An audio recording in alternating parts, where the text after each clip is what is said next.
So they're telling me, you gotta check out this show, you're gonna love it. I say, what's it about? They say there's bananas, they wear pajamas. I'm thinking, I don't know. Oh, hi.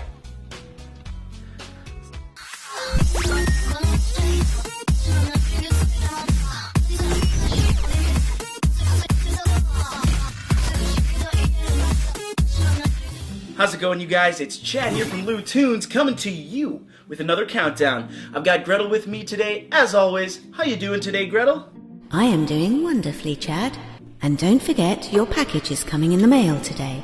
Ah, you're right. I was inspired to order something pretty awesome off the internet the other day, because while doing some spring cleaning, I came across my old toy sword collection. Here we go. Well, we all know the truth. Swords are just cool, and there's a ton of cool swords in animation. So today, we're counting down the top 10 swords in cartoons.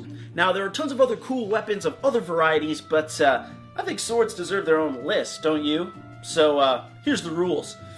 Cheers!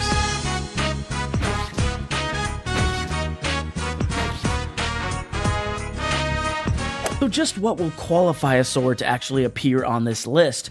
Well, I'm going to be looking for things like uniqueness, what powers and abilities it has, its importance to the story, and just how cool it looks. Because a cool looking sword is a lot of times a better sword. And with that, I'd say we're ready to get started. So let's have a cheers and dive in. I believe your package has arrived. It's here!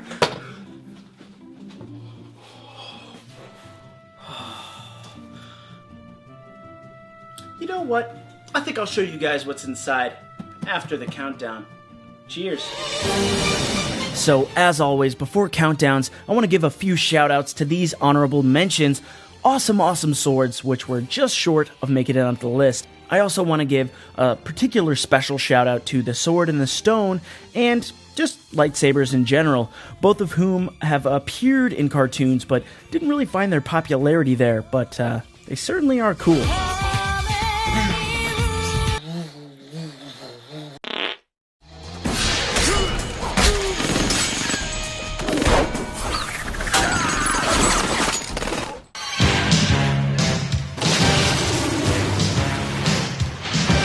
Well, it looks like we're starting off in style. The silent, destructive, and totally badass Snake Eyes' trusty weapon, his ninja sword. Now, his sword may not be magical or anything like that, but it's just damn awesome. Of course, you'll notice I'm using mostly footage from G.I. Joe Renegades and Resolute. Reason being, in the original series, Snake Eyes didn't actually use his sword all that often. In fact, he didn't even get that much screen time due to his lack of dialogue. If you don't say anything, I won't either. The original Snake Eyes toy didn't even include a sword at all, not until the second version. So, now you know. Man, I feel like there's a really easy joke to be made here. Oh well. This is a good sword. I'm not afraid of you. You should be. I just figured out how to use this thing.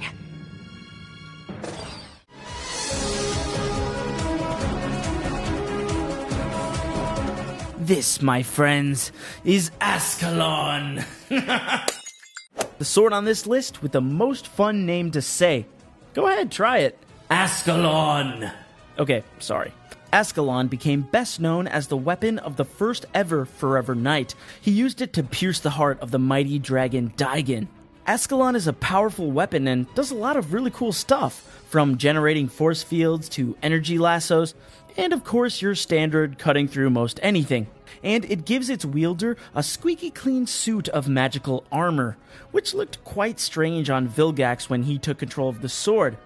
Hey, Vilgax, haven't seen you in forever! Wow, did you lose some weight? I sense there is more. Well, I suppose we all could lose some more, but just don't go too crazy with it, you know? In the end of Ultimate Alien, Ben ends up with Ascalon and is able to take control of its mystical powers and defeat Vilgax one last time.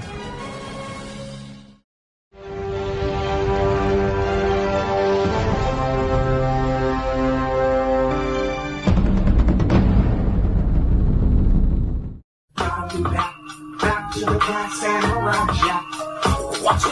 Samurai Jack. What a bold show, and a fun idea. A samurai cast into the future to fight against robots, aliens, and whatever other futuristic terrors come his way. Hey, I'm in. In the first episode, we learned that Jack was raised and trained in many combat styles and became a master of many different weapons. However, his trusty katana is his go-to. It may not be the cut through Wolverine's torso like butter kind of sword, as it does struggle to slice through certain things, but it is unique in that it was forged by deities and has the sole power to harm and kill a coup. And boy does Jack love to slice through stuff with it. I mean, seriously, just look at this. I think he has a promising future as a TV knife salesman.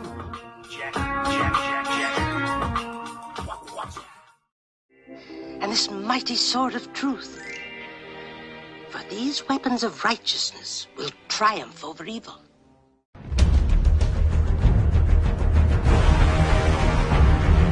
Getting your weapon of destruction from 3 elderly fairies isn't the most badass way to receive a blade, but this thing is seriously powerful. Blessed with the powers of righteousness, it is destined to kill all things evil. It's a pretty unassuming sword, but considering it's 1959, we really shouldn't be expecting any Zabuza-style swords. But even with its normal appearance, we all remember what it did after one small enchantment. Oh yeah, no problem. Let me just climb this little mountain and just fight this dragon, and I'm just a guy, but yeah, let's just slap you in the face with my sword. Oh, he's about to fall, buddy! No, he's good. Oh, blocks it with the shield. Here's the blessing, and slap! See you later, Angelina Jolie. Oh, no, she's about to fall on you. Oh no. You'll just jump out of the way because you're Philip. So I think it's time, guys, that we put an end to those he made out with a passed out chick jokes, because come on, guys, Philip doesn't deserve that. He's a noble hero who, in fact, is probably the most badass Disney prince that we've had thus far. Oh! I'm awfully sorry. I didn't mean to frighten you.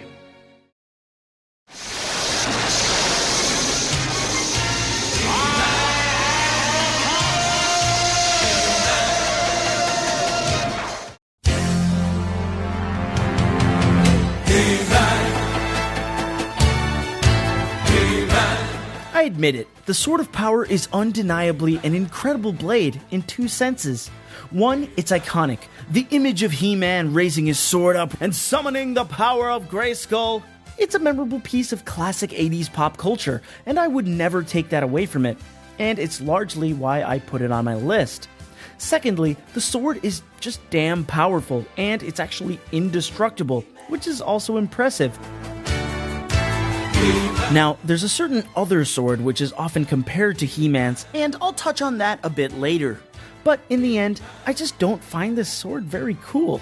It's dull and gray in appearance, and even its own reboot gives it a total redesign, with no resemblance to the original.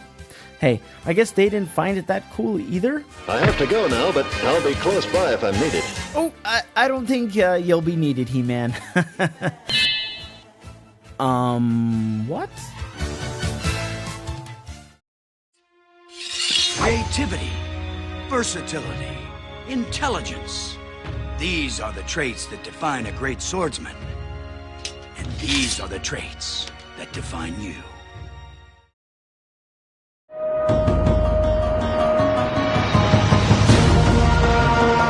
The Meteor Sword, or the Space Sword as Sokka calls it. It is perhaps a less powerful sword than others on the countdown, but it's one that I really love because of the story progression that emerges along with it.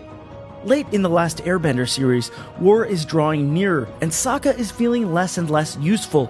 So he decides to train with the Fire Nation Swordmaster and become a master swordsman himself.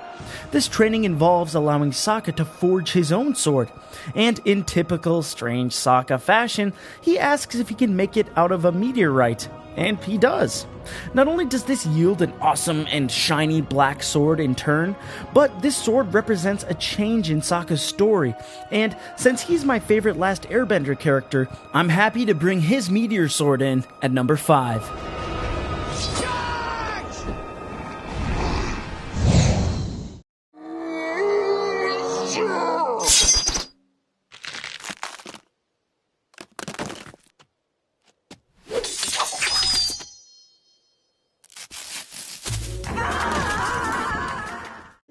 Adventure time!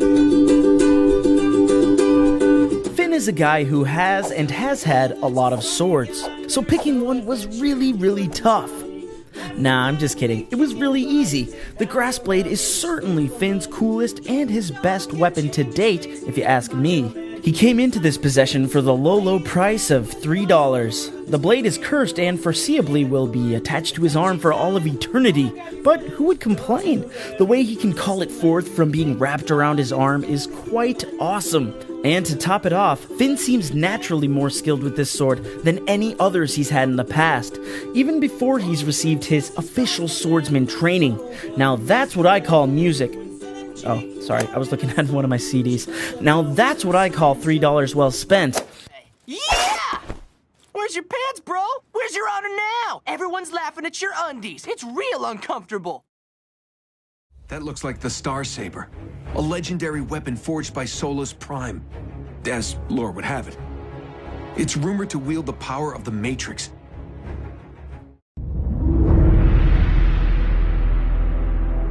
The idea of Transformers basically sells itself to action cartoon junkies like me.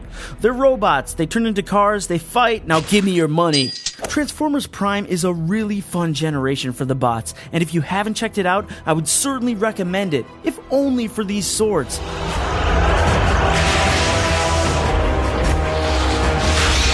Now, it's worth mentioning that Transformers Prime isn't the first generation to use the Star Saber, but it's definitely the series that earns it this spot. The stylization here is so cool with these crazy laser trails, and watching Megatron and Optimus Prime sword fight with beam swords? Come on, don't pretend you're too cool to think that's awesome. Prime has the Star Saber, and Megatron, well, he decided to craft an even more powerful sword in its likeness. I call it the Dark Star Saber. Really, Megatron? The Dark Star Saber? Well, I guess no one ever said he was a creative Decepticon. Put head to head, Megatron's Dark Star Saber was ultimately able to win out, but I'm kinda giving this spot to both sabers because Transformers with crazy laser trail swords, just a dang good idea. It can do that? Okay, I'll play.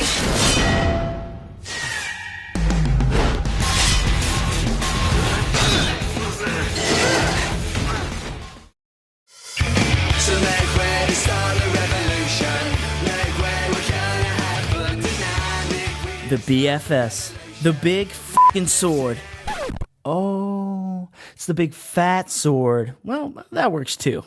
Heavens to Murgatroyd, you guys. Is this how long I had to wait to talk about Generator Rex? Ah, well, all the same. I'm happy to be finally doing it. Generator Rex feels like a show that was made just for me, which is why its short run is seriously heartbreaking to me. But damn do I love it. The over-the-top action, the seriously terrifying and disgusting evos, and Rex's weapons. Oh lord, the weapons! If you know Generator Rex, then you know he has a few different weapons he can create using his super special nanites. But the sword will, of course, be the choice for this list. His power fists may be sort of his go-to, but the sword is just so damn cool. The thing is so huge that he has a metal handle on the side so he can strike with both hands like a big-ass chainsaw. Of course, Rex's machines are known to be kind of easily destroyed, but a sword that can be destroyed and then constantly and easily rebuilt within seconds is basically as good as an indestructible one. Am I right?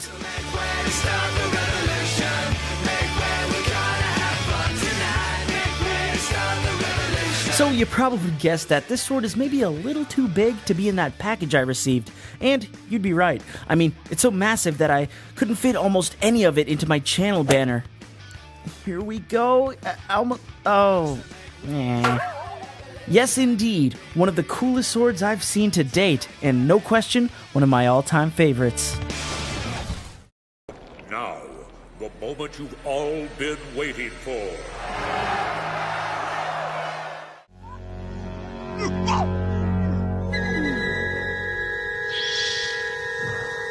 Thunder!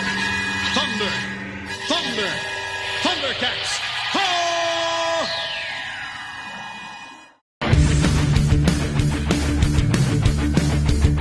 What? You didn't expect anything different, did you? Especially not from me. I mean, we all know I can sit and gush about Thundercats until I'm blue in the face.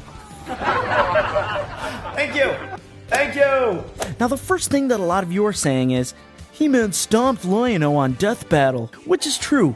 Those guys do some serious research, and I would not dispute it. However, if He-Man fought with the Sword of Omens and Lion-O fought with the Sword of Power, it still would have been a stomp. And why is that?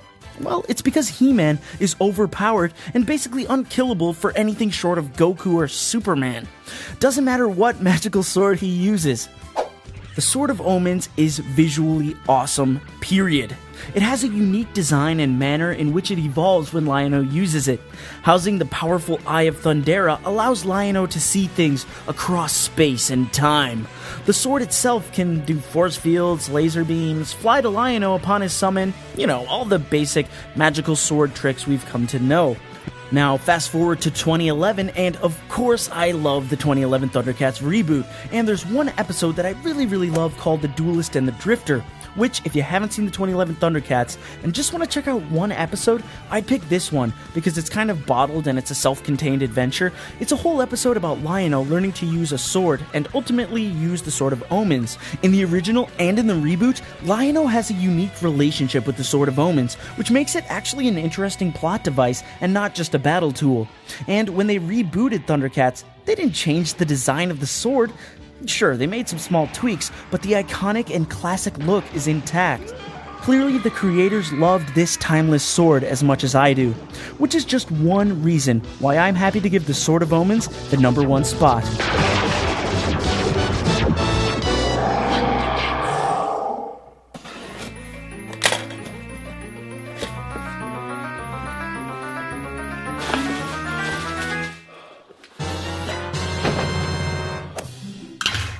Yes, of course, it could only be the Sword of Omens. And man, is this thing cool.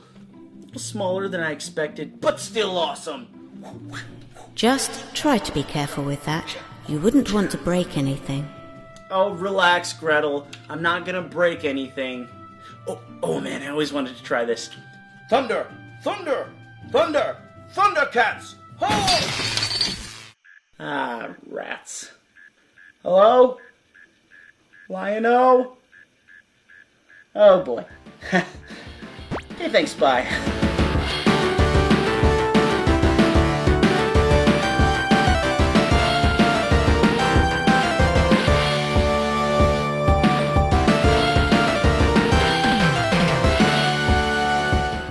Hey guys, don't forget to check me out on Facebook and on Twitter, both great places to keep up with the goings-on of Lootoons. So, thanks again so much for watching. I really do appreciate it, and I'll see you guys soon.